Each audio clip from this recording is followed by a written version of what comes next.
मेरी कोई हैसियत नहीं, मैं एक छोटे से गांव का बदवी इंसान, और मेरे माँ बाप भी कोई अहले इल्म नहीं थे, लेकिन दीनदार थे। दीन से और उलमा से वो करीब थे। हमारे दादा जान वो भी माशाअल्लाह दीनदार थे, किसान थे, लेकिन वो मुतशद्दिद थे अपने औलाद की तरबियत में। उनके मुताल्लिक यूँ आता है कि उनके बेटे 5 थे, यानी मेरे वालिद साहब के साथ, लेकिन नमाज के वो इतने एहतमाम करने वाले थे कि उनकी शादियां हो गई, उनके बेटों की शादियां हो गई।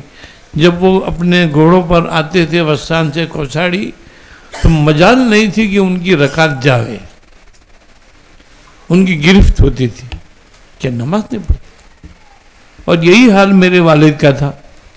मेरे वालिद हमसे नाराज रहते थे कभी, तो यही बुनियाद पर, और कोई बुनियाद पर नहीं।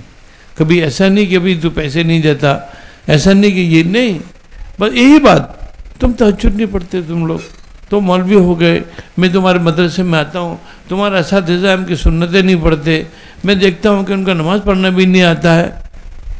तो ये उनकी एक फ़िक्र थी कि हमारा हर बच्चा और हर फाजिल और हर उस्ताद अच्छा नमाज का पाबंद बने, तहज्जुद गुजार बने, रातों को रोने वाला बने।